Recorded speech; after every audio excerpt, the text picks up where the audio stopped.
Welcome to the Daily Word. I'm really glad that you've joined me. And for today's Daily Word, we're going to go into the Gospel of Mark and into the second half of chapter 5. And the message that I feel like God's put on my heart today, that I hope that you'll receive today from Him, is that we are never hopeless in Jesus. And I'd like to point out to you the two situations here that really, from a human perspective, are completely hopeless. First, a man who is pleading with Jesus to come and heal his daughter who he knows is dying. And the second situation is a woman who's been suffering from bleeding for 12 years. She has visited physician after physician. She has spent all of her money, all of it. And instead of getting better, she has gotten worse. Chapter 5, verse 26, in fact, she had gotten worse. There's some hopeless words. She exhausted every resource that she had, every expert, every source that she could find, and she had only gotten worse. She is legitimately at the end of her rope. And as the story progresses, we'll read about the little girl. Your daughter is dead, verse 35. Are there any more hopeless words? You don't need to bother the rabbi anymore. It's over. She's dead. And it's hard for most of us to put ourselves in those places.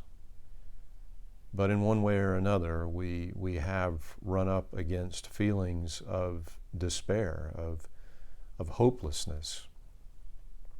And these are not places that the Lord would have us reside, but in fact, to find our hope in Jesus. The thing that you notice about both of these situations is that they are hopeless, and that getting to the end of their rope propels them toward Jesus. And this is our posture as well, that we go to Jesus because we know that there is always, always hope in Him. And what I'd like to ask you to notice as you read through these stories is that the woman, she reaches out for Jesus. She's heard about Him. She believes that if she can just touch the hem of His garment, that she will be healed. And in fact, she was. And in fact, the girl, Jesus will raise her from the dead, will restore her life. But I'd like to ask you to notice that not only does Jesus bring a physical healing, but there is the personal restoration. There is the spiritual restoration. The woman who comes and touches Jesus, she was reticent to be identified. Jesus asked, "Who touched me?" She doesn't want to be identified because she is unclean because of her bleeding. And she knew by law that if she touched Him, she would make Him unclean. And yet, it doesn't work like that with Jesus. Jesus' holiness cannot be tarnished by us. In fact, as we reach out to Him, as we put our trust in Him, His holiness covers us, cleanses us. And so she's healed. He asks who it is, and finally, she identifies herself, tells Him what she has done. And listen to what Jesus says in verse 34. Daughter. Can you imagine being called daughter by Jesus, the Lord, the King of Kings, the Son of the living God? Daughter, your faith has made you well. Go in peace. Your suffering is over. See, it's not just a physical restoration that Jesus is wanting to give her. He wants to restore her to relationship with God.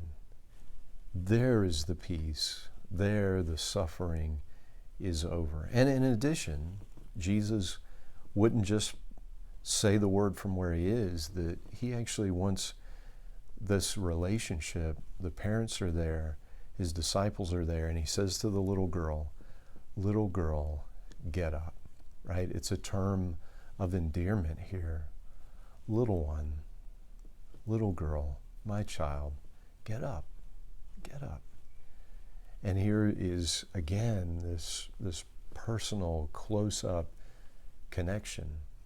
And that's important because, there are times, and I've seen it happen, where Jesus does give a physical healing, and we can put our hope in the restoration that Jesus is able to bring. But what we know too is that these folks who were restored physically at this time, they did go on to pass away, to die physically, as we all will, unless the Lord returns before we do.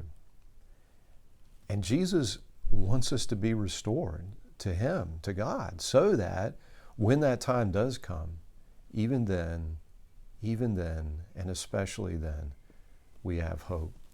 The scriptures tell us in 1 Peter chapter 1, beginning at verse 5, it is by His great mercy that we have been born again, because God raised Jesus Christ from the dead. Now we live with great expectation, and we have a priceless inheritance, an inheritance that is kept in heaven for you, pure and undefiled, beyond the reach of change and decay. This is our hope, kept safe away from any change or decay, our inheritance kept safe. And again, imagine this moment when Jesus calls us home. Again, it is personal. It is personal for Jesus. His love is personal. He says in John chapter 14, don't let your hearts be troubled. Trust in God and trust also in me.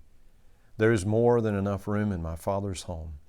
If this were not so, would I have told you that I'm going to prepare a place for you? When everything is ready, I will come and get you, so that you will always be with me where I am. I will come and get you. God is so good. He is so good. And Jesus is filled with this steadfast love of God, and He will not leave us. He will not abandon us. He will not leave us hopeless. He is our hope, our living hope. And so I would ask you this, to receive this hope in faith. It's the only way that we can receive it. Jesus says to the Father, to Jairus, don't be afraid, just have faith. Believe what Jesus has told us. Believe what Jesus has promised us. And we will, each one who belong to Him, be able then to live every day, no matter what happens, every day in hope. Thanks be to God. Well, until we get a chance to speak again, may God bless you and keep you.